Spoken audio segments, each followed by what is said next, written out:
سوال یہ ہے کہ جب اللہ کریم نے سوال یہ ہے کہ جب اللہ کریم نے انسان کو اپنے روح سے نوازا انسان کو تو شر کہاں سے آ گیا انسان میں؟ اب کوئی چیز شجر ممنوع ہے، شیطان ہے، کیا ہے، یہ کیسے آ گیا؟ یہ سوال بڑی دفعہ ہو چکا ہے، فرشتوں نے کیا کہ جب آپ خلیفہ بنا رہے ہیں زمین پر تو جنت بنائی آپ نے، دوزخ کیوں بنا رہے ہیں؟ یہ اس کے منشا ہے۔ اب اس میں جو ہے نا بات سمجھ نہیں آتی کہ یہ کیسے واقعہ ہے۔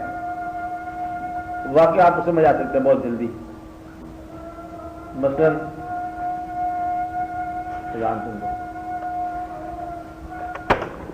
کہ شیطان کا بھی سوال تھا کہ آپ نے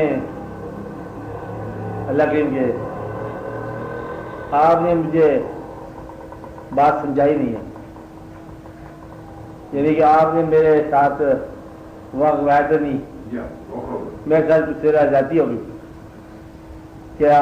آپ نے یہ سوال کر دیا، اس کا کچھ مجھے آدم علیہ السلام کو آسماء اللہ سارے آسماء سکھا دیے تو میرے ساتھ آپ نے کوئی رعایت نہیں کی، دھوکہ ہو۔ ایک اور سوال کرتے لوگ کہ ہمیں تو گمراہ کرے گا شیطان، تو شیطان سے پہلے تو شیطان کو نہیں، اسے کس نے گمراہ کیا؟ گمراہ کرنے والی ذات کو شیطان کہتے ہیں نا، تو شیطان بذات خود جو پہلے ہے گمراہ ہو گیا، تو اسے کس نے گمراہ کیا؟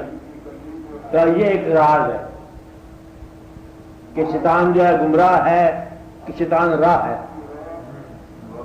یعنی کہ ممکن ہے وہ ایک راہ ہی ہو، شر کی راہ۔ تو اللہ تعالیٰ نے خیر اور شر کا مالک ہے نا، خیری و شرری من اللہ تعالیٰ، اللہ کی طرف سے ہے، یہ راستہ بنایا جا رہا ہے۔ شر کا وہ خالق آپ ہے، شر جو ہے نا یہ اس کو وہ آپ خالق ہے۔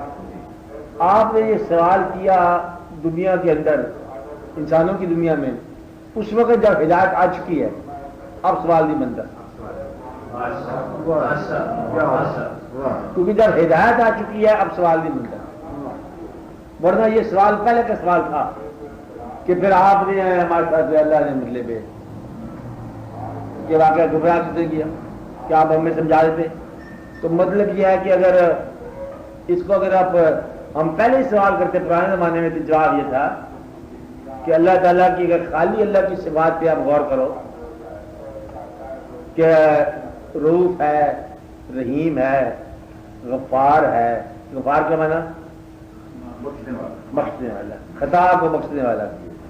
اگر وہ غفار ہے تو خطا کار ضرور ہوگا انسان، آپ باتیں میں رہنا۔ تو اگر وہ انعام دینے والا ہے تو انعام سوال کرنے والا ضرور ہوگا۔ اگر وہ قہار ہے تو کیا برداشت کرنے والا انسان ہوگا، آپ باتیں میں رہنا۔ تو گویا کہ اس کی اپنی صفات کے حوالے سے تخلیق میں وہ چیزیں پائی جائیں گی۔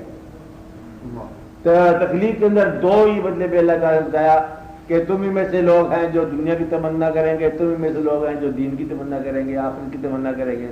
اور میں نے اللہ تعالیٰ خود فرمایا کہ میں نے انسان کو پیدا کیا احسن تقویم،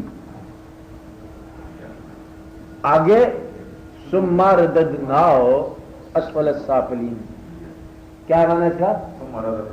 مانا کیا؟ پھر وہ پھر گیا اور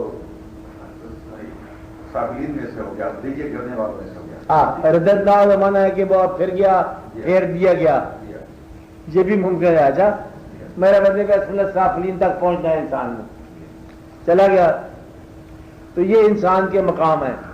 اسفل السافلین کب بنتا ہے؟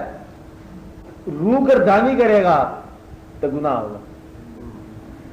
اگر اللہ حکم نہ دے، پیدا کر کے پھینک دے، تو پھر خیر شر نیکی بدی سے کوئی حوالہ ہی نہیں ہے۔ پرانے زمانے میں آدم علیہ السلام جب تشریف لائے تو اس کے بعد شادیوں کا سلسلہ، نہ کوئی بہن ہے نہ کوئی بھائی ہے، جو بیٹا ہوتا ہے بیٹی ہوتی، شادی جاتی ایسے ہے نا پرانے زمانے۔ اور جب قانون بن گیا تو ناجائز کا جائز کے پیدا ہو گیا۔ حلال حرام کا پیدا ہو گیا. آدم علیہ السلام اور مائی حوا صاحبہ کا نکاح کس نے پڑھایا تھا؟ رجسٹر کہاں ہوا تھا؟ یونین کونسل میں نہیں ہوا تھا. آپ بات ہے جو تدریج چلتی ہے، حوالہ چلتا ہے تو قانون نافذ ہوتا ہے.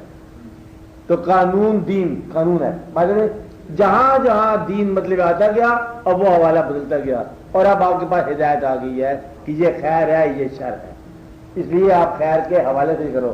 وہ شجر ممنوعہ تک جانا ہی باعث شر ہے، اور شجر ممنوعہ کی تمنا ہی اس کے دل میں ہے انسان آدم علیہ السلام کے، اور رکھا ہی اس لیے گیا تھا کہ تمنا ہو. یہ الگ راز ہے کہ انسان کو بنانا ہے خلیفت فی الارض.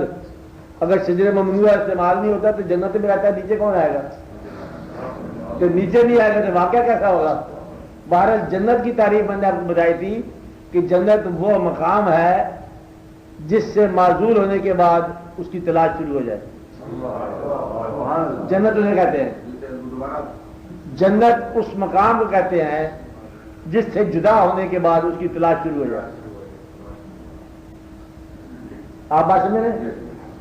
جس کو کھونے کے بعد اسے دوبارہ پانے کی تمنا ہو اسے جنت کہتے ہیں.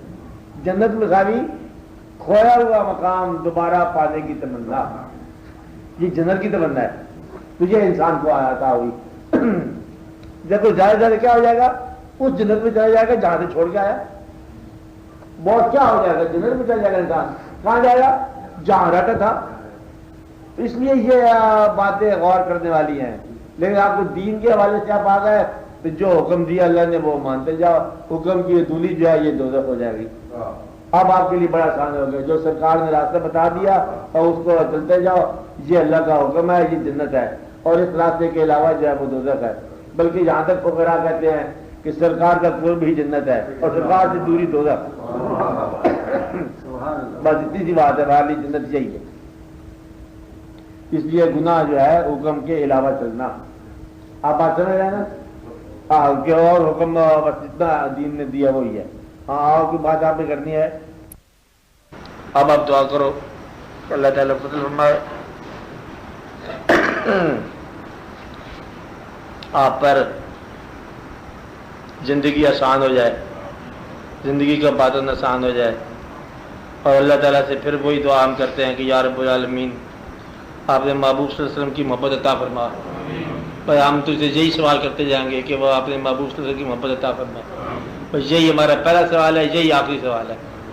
اور آپ صلی اللہ تعالیٰ علی خیر خلقہ و نور رسول افضل الانبیاء والمرسلین حبیبنا و سیدنا و سیدنا و شفیعنا مولانا محمد علیہ. تمام حاضرین برجس کی بھی واقعی نیک تمنا ہے یا رب العالمین پوری فرماؤ. زندگی کی آسانیاں بین پر